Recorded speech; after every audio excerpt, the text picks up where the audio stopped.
Muy buenas noches a todas y a todos. Es realmente un gusto, como director del Seminario Permanente de Pensamiento Crítico Bolívar Echeverría, ver siempre la casa llena para tratar estos temas de análisis crítico tan necesarios entre la comunidad académica y nuestra sociedad. El día de hoy quiero dar la más cordial bienvenida a Julio Echeverría, que ha decidido acompañarnos la noche de hoy para comentar algunas líneas que ya comentaremos sobre su libro. Quiero aprovechar para hacer una presentación. Julio Echeverría realizó sus estudios de sociología en la Universidad Central del Ecuador, obtuvo su doctorado en la Universidad de Studi di Trento en Italia, ha sido profesor en la Universidad Central del Ecuador, en la Pontificia Universidad Católica, en la Facultad Latinoamericana de Ciencias Sociales, sede Ecuador, en la Universidad Andina. Ha sido también profesor visitante de la Universidad de Trento e investigador en el Instituto Ítalo-Germánico. En la actualidad es director del Instituto de la Ciudad del Distrito Metropolitano de Quito. Echeverría fue cofundador y director de algunas de las más importantes revistas de ciencias sociales y cultura, como Nariz del Diablo entre 1980 y 1994, Ciencias Sociales entre 2011 y 2013, y actualmente es director de la revista Cuestiones Urbanas 2014-2017. Ha sido editorialista del diario El Comercio, ha publicado varias obras, entre las cuales destacan Debates sobre la modernidad y posmodernidad, Flexibilidad y nuevos modelos productivos, La democracia bloqueada, El desafío constitucional, La democracia sometida, y actualmente trabaja en temas urbanos y de filosofía de la ciudad. El Seminario Permanente de Pensamiento Crítico Bolívar Echeverría presenta la noche de hoy una lectura crítica de la modernidad a partir de las reflexiones que suscita la última obra del politólogo Julio Echeverría, Ensayos sobre la política moderna.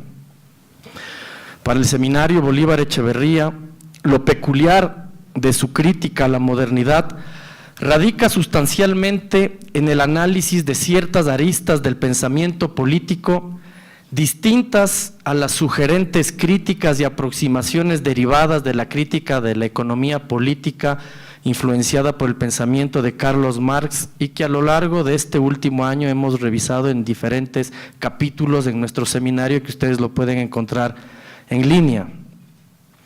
Haciendo una revisión minuciosa de las ideas centrales que nos plantea la obra de Julio Echeverría, esta noche transitaremos desde el pensamiento clásico griego hasta la ruptura aristotélica de Maquiavelo, pasando por el realismo de Hobbes, el antimetafísica de Nietzsche o el desencanto de Weber y el descubrimiento de la razón totalitaria en Adorno y Horkheimer, pensadores con los que dialoga Echeverría para lograr esclarecer el proceso de construcción de la política moderna, así como su derivación en conceptos como la autonomía moral, el pluralismo, la diversidad o alteridad, y los retos tecnológicos de la comunicación, atravesados todos estos elementos por una crisis constante de la política.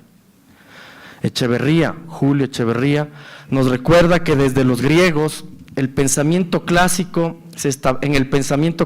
se establece ya una ecuación entre Estado y razón, comprendidos como superación o negación de la parte instintiva y pasional del hombre. Las ciudades de Estado surgen en Grecia como condición de salida de la animalidad, del instinto, de la pasión. La política griega puede ser vista como un campo de desacralización de los mitos.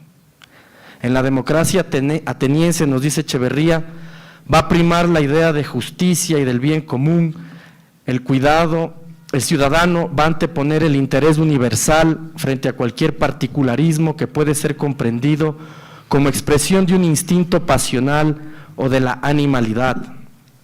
La política va a ser el campo del espacio público, el de la vida en la ciudad, el espacio de la eticidad, espacio efectivo de la conformación de lo humano, frente a otros espacios donde prima la animalidad, las pasiones, la fuerza y la violencia. Otro de los hitos importantes que nos plantea Julio Echeverría tiene que ver sobre el desarrollo y el conflicto de la política, que deriva de la Revolución Francesa. Ustedes van a ver que vamos a hacer tal vez una revisión rápida de lo griego, de la época romana, del medioevo. Aquí, sin embargo, en esta presentación quiero tocar rápidamente ciertos hitos para lanzarle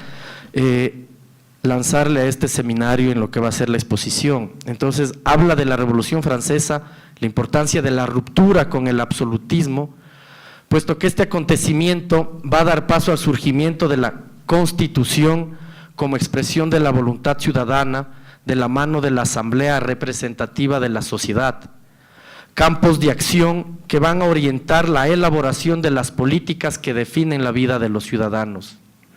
El efecto de secularización que acompañó el proceso de la Revolución Francesa, nos dice Echeverría, es el que va a dar paso al despliegue de la autonomía moral de los individuos, así como al desarrollo de la crítica racional, permitiendo que la sociedad ya no se rija o se someta ni por prescripciones divinas ni por las disposiciones del absolutismo.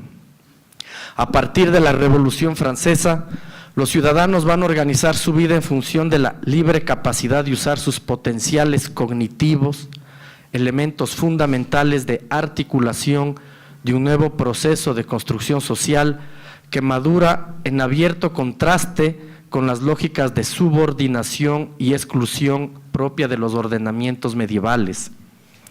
Con la llegada del iluminismo, nos dice Echeverría, se va a desarrollar una ampliación del espacio privado, con su respectiva proyección en el espacio público.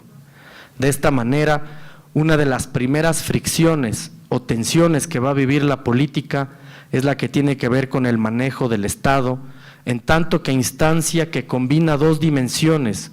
Por un lado, la dirigida hacia la consecución del bien público y que se encuentra comprometida con la universalidad, y por otro lado, aquella que va en sentido contrapuesto, relacionada con el reconocimiento de la base pulsional o de los particularismos propio de los intereses y apetitos individuales.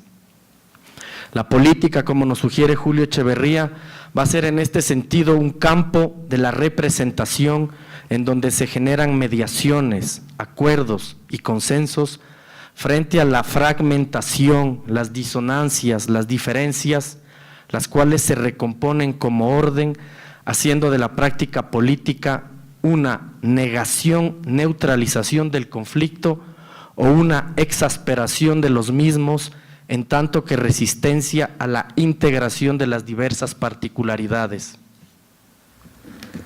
El conocimiento que brota del iluminismo se inserta en la sociedad y en la política como un instrumento de búsqueda, investigación y experimentación de una verdad que está siempre por constituirse, que ya no viene dada ni por el absolutismo ni por la religión. Investigación y experimentación pasan a ser rasgos constitutivos de la construcción de civilidad, que necesariamente tienen que ver con la aceptación y el reconocimiento del otro, en donde el presente se convierte a su vez en un espacio de construcción para futuros posibles. La modernidad, nos dice Echeverría, se presenta como un elogio de lo nuevo, como un distanciamiento del pasado, como una ruptura con la tradición.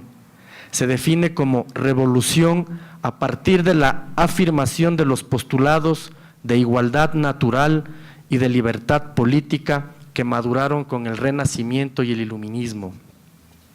La política moderna, nos dice Echeverría, va a reinstaurar la idea de comunidad, pero de una manera transfigurada, generando una integración, pero condicionada, una integración como coexistencia de producciones de sentido diferenciados, lo cual pone en evidencia que no existen intereses generales constituidos, sino una multiplicidad de intereses particularizados o diversos. El interés general o universal va a ser el resultado de una representación desfigurada de intereses particulares o privados. Para que un interés parcial pueda afirmarse, nos dice Echeverría, deberá negarse a sí mismo y al mismo tiempo deberá reconocer la aspiración constitutiva de otros intereses. De esta forma podemos decir que la naturaleza diferenciada de la realidad social es la base de la conformación de la política moderna. Sin embargo, el potencial disruptivo del conflicto social no va a desaparecer por la acción de la política. Por el contrario, esta va a intentar transformarlo o reducirlo al interior del campo institucional, anteponiendo a la diferenciación la constitución del orden como representación ideal.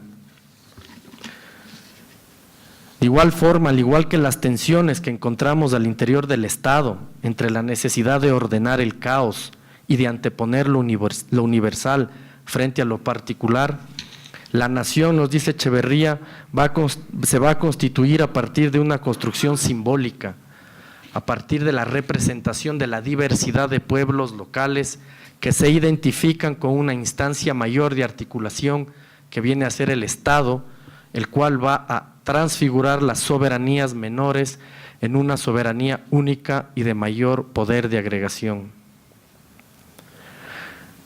La representación política va a operar a partir de la interacción de una diversidad de proyecciones individuales, para lo cual el procedimentalismo formal, el derecho, es la única garantía de acceso al poder decisional. El derecho va a funcionar para salvaguardar la autonomía y la posibilidad de supervivencia de los individuos. Otra de las crisis de la política moderna, nos dice Echeverría, se expresa cuando miramos cómo las sociedades caminan hacia su complejización y cuando la diferenciación que las constituye o caracteriza no es reductible o superable dialécticamente. La crisis de la modernidad se va a expresar entonces cuando no se da una adecuada sincronía entre participación y representación. Las diferencias constitutivas de la realidad política solo pueden incidir en el proceso decisional si logran articular consensos, mediaciones e interactuar deliberadamente. Sin embargo, un fenómeno que caracteriza la transición hacia la modernidad es el del paulatino desmoronamiento de las fuerzas cohesionadoras, de las creencias colectivas o de esos llamados metarrelatos, y la irrupción en su lugar de la múltiple fragmentación y diseminación de valores que se expresan como competencia de opiniones y de intereses. Así tenemos la manifestación de otra de las crisis de la política de la modernidad, que es la que convive con la creciente deslegitimación de sus ordenamientos políticos, que difícilmente logran gobernar sociedades cada vez más complejas, en las cuales reina una lucha incesante de intereses despojados de cualquier tensión con carácter universal, lo cual genera a su vez un desencanto que pone en serios problemas tanto a la democracia como a los sistemas políticos. Muchos de los movimientos sociales, nos dice Echeverría, emergen en la fase madura de la modernidad y encuentran su paralelismo en las tesis impulsadas por el posmodernismo y por posiciones políticas y teóricas que reivindican la lógica de la diferencia contrapuesta a la lógica de la identidad nacional. Consideran en muchos casos a las utopías modernas como reductoras y neutralizantes de las diversidades, que son irreductibles, y se oponen a las llamadas pretensiones del llamado universalismo racional e iluminista que derivó de la modernidad. Otra de las crisis políticas que señala Echeverría se produce cuando las diferencias son vistas como alteridades y son neutralizadas en sus rasgos culturales propios bajo una lógica de homogenización o de una llamada nivelación cultural que termina diluyendo la diversidad, así como la riqueza de los distintos mundos vitales. La posmodernidad reflejaría la riqueza de las diferencias que se presentan en un mundo de una irreductible individualidad.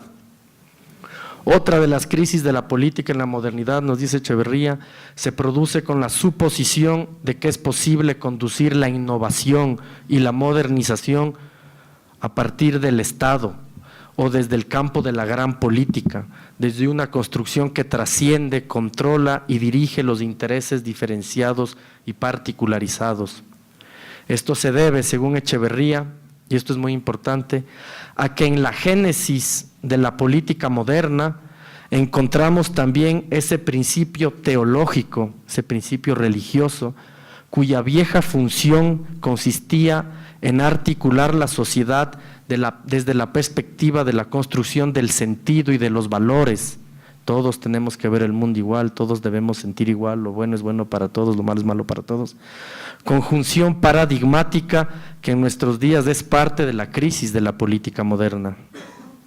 De esta manera, la crisis de la política se desata también en el campo de la producción de legitimidad, en los procesos técnicos y administrativos de gestión del poder que no cuentan con mecanismos correctivos o de control. De esta manera, la función de representación se debilita. Otra de las crisis de la política moderna, y con esto ya voy cerrando para dar paso al politólogo, otra de las crisis de la política moderna es la que se presenta con la globalización. Si bien por un lado, nos dice Echeverría, esta potencia la autonomía moral y expande las posibilidades de significación de los actores por efecto de la revolución tecnológica de la comunicación, por otro lado, rebasa al mismo tiempo los diques de contención de las identidades locales y sus procesos de reproducción económica. El Estado territorial moderno, de esta manera, se ve sobrepasado por la generación de redes sociales y tecnologías que superan las fronteras nacionales. La función del conocimiento, nos dice Echeverría, ahora debe enfrentar tanto la proyección de colonización de los mundos vitales por parte del sistema de mercado, que no percibe los límites ecológicos y que penetra cada vez de manera más incisiva en los procesos del saber y del conocimiento, así como las reivindicaciones de pureza frente a cualquier contaminación que no reconoce a la diferencia como matriz constitutiva de la vida social. La política en la modernidad vive una crisis justamente porque la sociedad se acostumbró a pensarse únicamente como unidad, a pensarse en un sentido uniforme y no como una radical diferenciación de opciones. Para la institucionalidad política, las sociedades complejas aparecen como desborde de los principios constitutivos de la modernidad.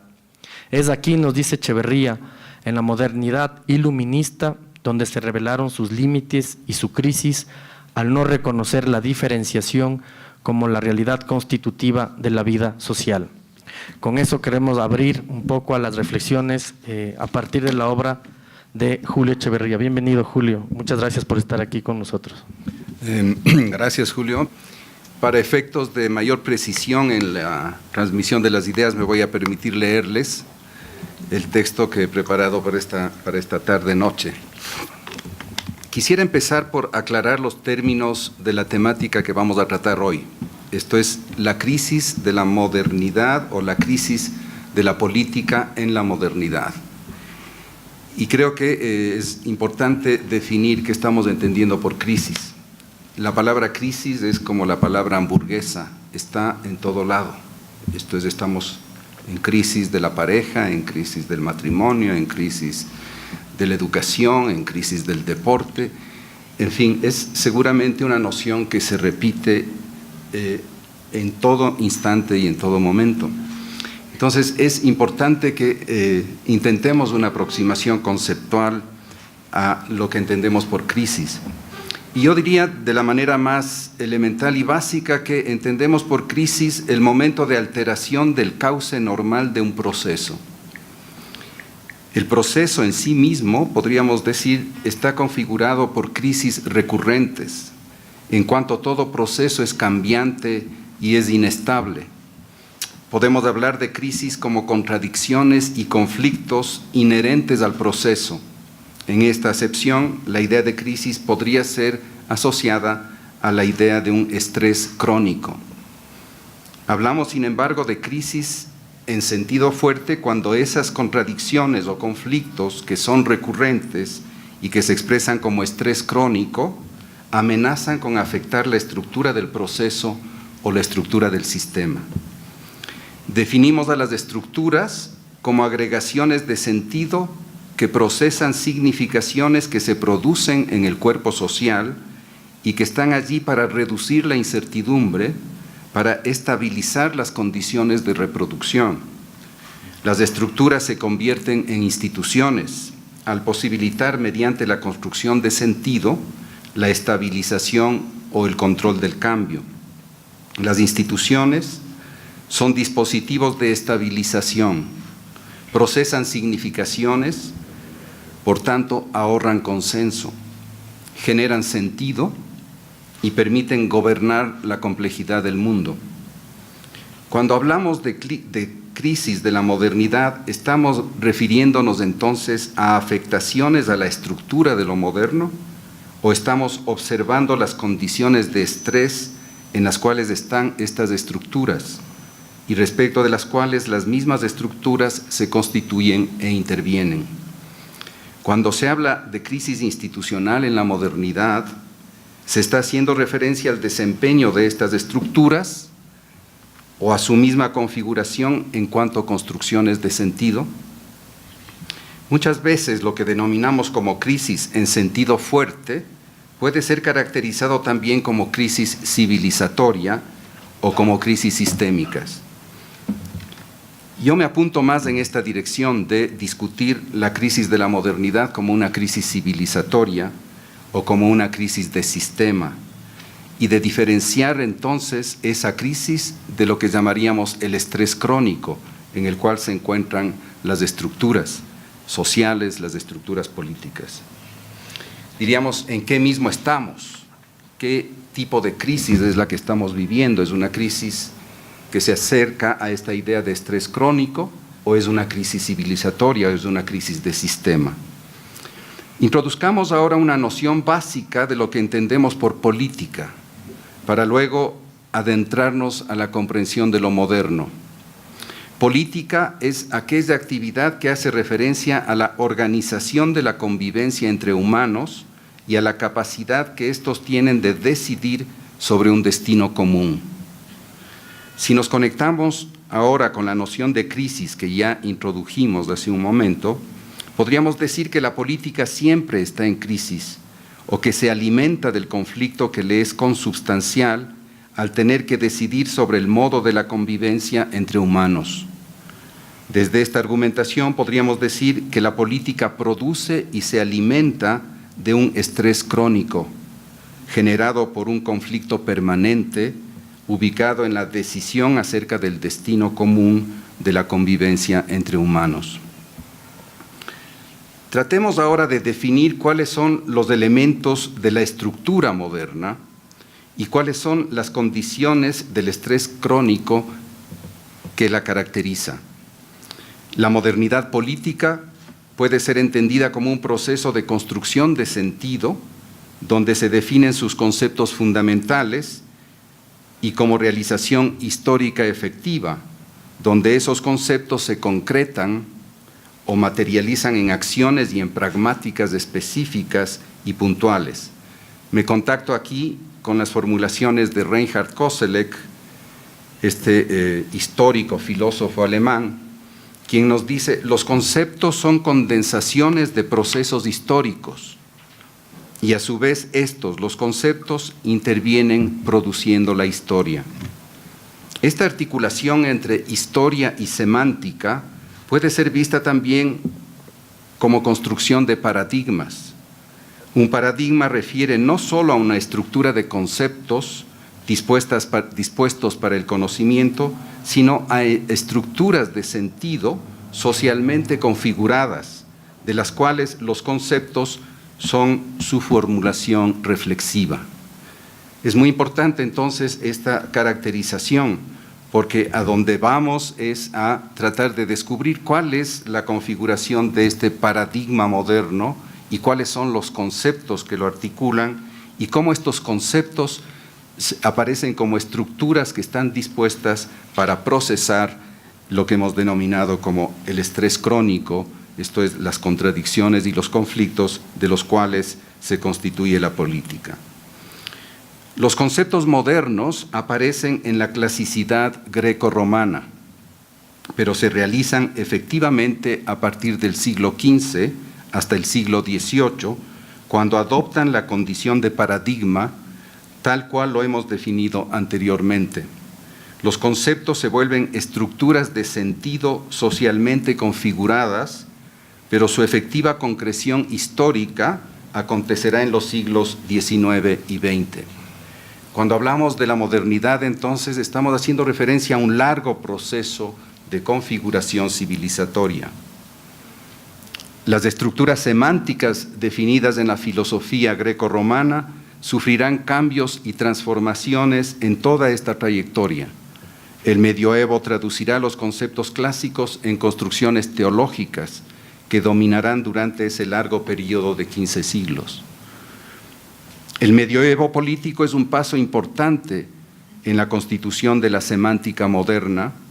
Las posturas platónicas y aristotélicas son traducidas en el cuerpo de creencias propias del cristianismo por Agustín de Hipona y por Tomás de Aquino.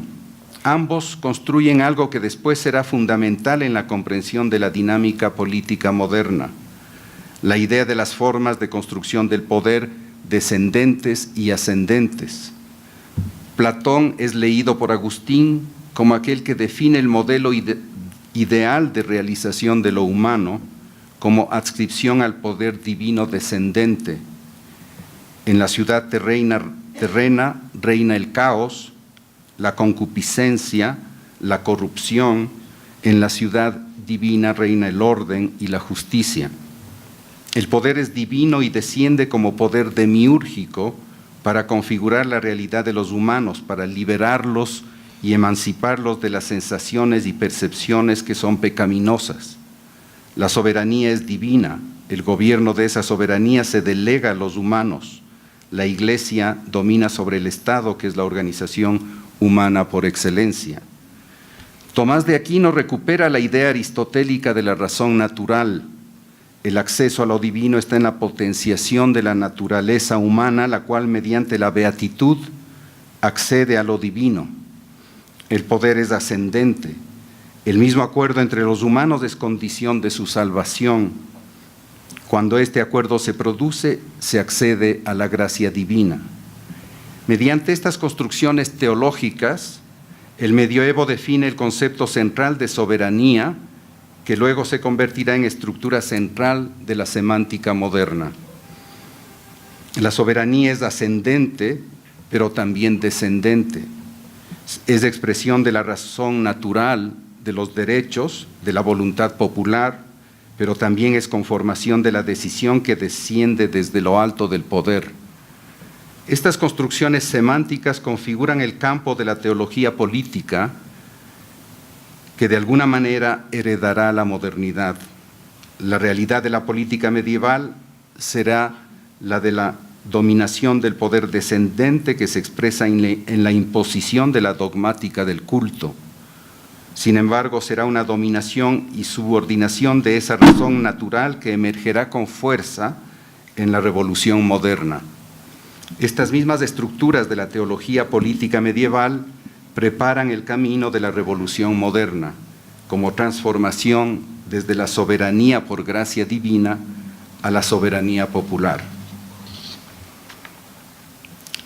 El Renacimiento recupera la postura clásica y la realiza en la proyección científica. Recupera el naturalismo clásico, la autonomía moral reconfigurada en este nuevo contexto desatará procesos de movilidad cognitiva sin precedentes que obligarán a reducciones drásticas de control como las que desarrolla el absolutismo político. Y finalmente todas estas tensiones configurarán la gran revolución moderna que abate con el poder eclesiástico y con el absolutismo político. La Revolución Francesa aparecerá desde entonces como modelo de toda revolución.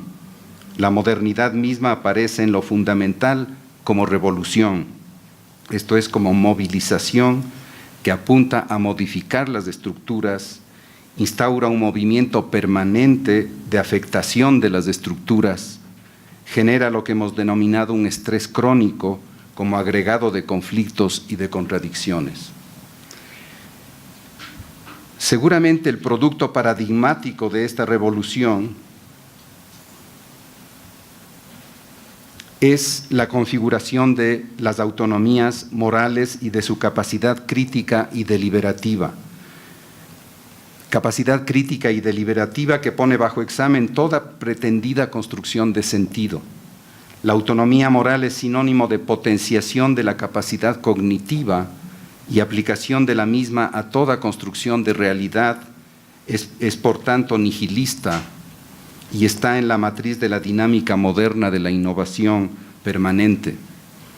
Potenciación de la autonomía moral y desate de las capacidades cognitivas del actor moderno aparece como resultado de la secularización, la producción de sentido, que en su origen fue de naturaleza religiosa, es finalmente apropiada por los humanos.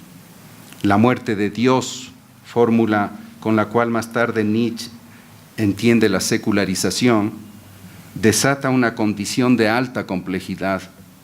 Los humanos deberán dar cuenta de sí mismos, sin la protección divina. Deberán gobernarse a sí mismos. Se produce entonces una transformación fundamental en el campo político.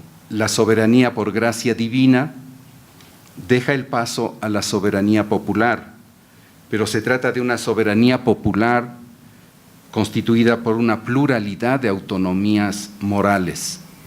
La modernidad define su constitución en este alto nivel de complejidad. Observemos ahora la estructura de los conceptos modernos, para lo cual necesariamente nos remitimos a la tradición clásica grecorromana. Allí se definen estas dos dimensiones, la de la política y la de la modernidad. Los griegos lo hacen mediante la elaboración del concepto de polis, los romanos mediante el concepto de civitas. Me refiero aquí a una distinción fundamental, esta entre polis y civitas, que aparece en las formulaciones del filósofo italiano Massimo Cacciari, pero también a reflexiones de otros filósofos como Gadamer, Giorgio Colli, Leo Strauss, Espósito, Maramao, Agamben y otros, los cuales posibilitan esta caracterización. El concepto de polis nos remite a la discusión del sentido de lo público, en cuanto a subordinación del interés privado o particular al interés de la colectividad. Este concepto construye la idea de la abstracción racional como depuración del lado pasional, perceptivo, sensual, propio de la configuración animalesca de lo humano. El concepto de civitas, en cambio, nos remite a la definición de ese colectivo como configurado por diferentes y extraños. Roma es lugar de encuentro de diferentes que provienen de distintas realidades. Todos los caminos conducen a Roma. La modernidad política conjuga tres componentes que están implícitos en estos conceptos.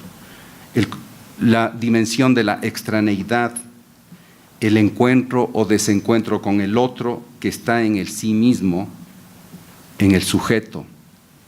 El de la diferencia o diferenciación como motor del proceso evolutivo, como motor de la dinámica histórica. El mundo es una conjunción o aglomeración de religiones, de culturas, y estas a su vez se diferencian sistemáticamente por efecto de la misma secularización. Y por último, el componente de la abstracción como construcción racional que es colectiva en cuanto se aleja del apetito sensual que es particularista e individual. Podríamos denominar entonces a estas tres, a la extraneidad, a la diferenciación y a la abstracción, como las condiciones propias del estrés crónico que caracteriza a lo moderno.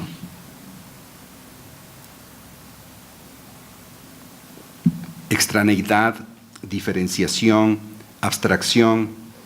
Cuando hablamos de crisis de la política moderna, estamos haciendo referencia a la afectación de estos tres principios que se derivan de sus conceptos fundamentales, los de polis y los de civitas. Estos conceptos aparecen como estructuras de sentido dispuestas para enfrentar las condiciones del estrés crónico que ellos mismos desatan. Se trata de conceptos que instauran lógicas recursivas en cuanto están dispuestos para la autoobservación de la sociedad moderna. Pueden observarse, gracias a estos conceptos, la sociedad puede observarse a sí misma a través de la operación de estas estructuras conceptuales y dotarse de sentido gracias a ellas. ¿Cuál es la potencia constitutiva de estos conceptos? Los conceptos de polis y de civitas habrían resuelto la condición de inconsistencia, de no substanciación que caracteriza al ser. El concepto de polis le habría permitido al ser, esto es al sujeto, superar el ahogo en la autarquía, esto es en la inmediatez, en el apetito, en la sensualidad que es el poder brutal incontrolable. El concepto de civitas le habría permitido escapar del ahogo en el aislamiento, en la incomunicación con el otro que está en sí mismo. Más tarde Hegel trabajará con estas estructuras semánticas y construirá el concepto de Anerkennen o el concepto de reconocimiento. Solamente mediante estas estructuras en perfecto funcionamiento, en su contradictoriedad, el actor moderno podrá reconocerse como sujeto. Toda la dialéctica hegeliana parecería estar resumida en este concepto, el cual aparece como eje de su sistema de eticidad. La eticidad moderna es el resultado del pleno funcionamiento de esta máquina conceptual. La eticidad ya no será el resultado de su acoplamiento a la dimensión cósmica que es de orden divino, tampoco será la expresión de la naturalidad de lo humano y de su potenciación, será el resultado de la negación de esa naturalidad y de la configuración de un sistema artificial de normas y de regulaciones. Podríamos entonces decir que la política moderna define así su proyección de sentido, pero se trata de un sentido que instaura la contingencia y la incertidumbre, una construcción semántica que requiere de estructuras institucionales con alta capacidad de procesamiento de estas lógicas nihilistas que ella misma desata. Aquí emerge lo que llamaríamos la complejidad política de la deriva moderna. La traducción de estas construcciones teóricas y conceptuales en la pragmática de la política y en la efectiva construcción de historia encontrará serias limitaciones. Las estructuras institucionales dispuestas para procesar la complejidad que la revolución moderna desata generan más complejidad que la que deberían reducir. El concepto de Estado nacional difícilmente logra reducir o procesar bajo una misma construcción discursiva la pluralidad de sentidos que provienen de las culturas locales sometidas a procesos de secularización, inducidos por la afirmación de las autonomías morales y el destape de las capacidades autónomas de generación de sentido. Su operación será siempre la de la reducción al orden, la de la neutralización política. El concepto de Estado y el de nación activan el principio de la reductio ad unum y no están, por lo tanto, a la altura del desafío moderno. Aparecen como reminiscencias neorrománticas, como claras derivaciones de teología política. Igual acontece con el concepto de representación, que es seguramente una de las estructuras semánticas centrales de la modernidad. La operación selectiva propia de los procesos de representación es excluyente de otras posibilidades que no han podido ingresar en la lógica de construcción de poder que se expresa en la representación política. Su operación es de todas maneras excluyente de otras posibilidades de actualización. Sin embargo, ambos conceptos, el concepto de representación y el concepto de Estado, permanecen en espera de una activación más potente y precisa. La diferenciación que es propia de la deriva moderna requiere de mecanismos de compactación y de univocidad para no sucumbir en la orgía de las diferencias, porque ello sería igualmente neutralizante y despolitizante. El concepto de Estado permanece como exigencia de compactación de las diferencias a condición de que éstas puedan existir y replantearse en procesos deliberativos cada vez más intensos. Procesos que se activan en el campo semántico de la representación. Solo gracias a la representación el actor puede volver a presentarse, esto es, a constituirse, luego de haber pasado por mecanismos de selección y deliberación que acontecen en el mismo campo de la representación.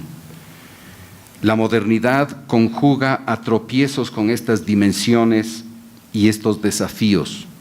Las constituciones como estructuras normativas, los sistemas electorales, los sistemas de partidos políticos, de los cuales se dotan las democracias modernas, no logran generar los resultados que de ellos se espera, esto es, producir legitimidad y producir eticidad, y retroalimentan permanentemente sus estructuras semánticas, sus estructuras sistémicas. La revuelta posmoderna no logra tampoco resolver la problemática y permanece atrapada en la misma lógica que quisiera desmontar. Produce antipolítica al denunciar las lógicas de exclusión y de reductio ad unum propias de la modernidad política. Genera desarreglo institucional, introduce más complejidad de la que debe reducir. La complejidad que produce no permite potenciar la capacidad reflexiva de las sociedades y de sus dispositivos institucionales. Su deriva será la del neopopulismo, la del autoritarismo excluyente, la del nacionalismo a ultranzas, etc. Para concluir, nos conectamos ahora con las formulaciones iniciales. Si en la modernidad se conjugan los principios de la extraneidad, la diferenciación y la abstracción, principios que estarían indicándonos la existencia de un estrés crónico, un inadecuado tratamiento o procesamiento de estos principios podría conducir a una crisis de sentido fuerte, de la política moderna. Una observación detenida de la política contemporánea nos permitiría hablar del aproximarse o de la presencia de esta crisis en sentido fuerte, ya que esta crisis en sentido fuerte presenta distintos rasgos que apuntan a configurarse o institucionalizarse, esto es, a estabilizarse normativamente.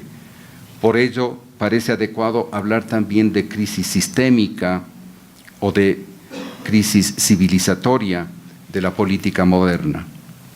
En referencia al concepto de polis, asistimos a una reducción del valor de lo público, esto es, a la predominancia de intereses particulares o particularistas por sobre el interés colectivo, lo que se presenta en el fenómeno de la corrupción como operación deliberada y calculada de asalto a los bienes públicos por parte de quienes están encargados de administrarlos. En lo que refiere al concepto de las cívitas, es generalizado el posicionamiento de posturas xenófobas o racistas y su aceptación cada vez más amplia en importantes sectores y expresiones políticas, fenómenos que se expresan en la intolerancia a las diferencias, en reclusiones en autarquías identitarias, en nacionalismos.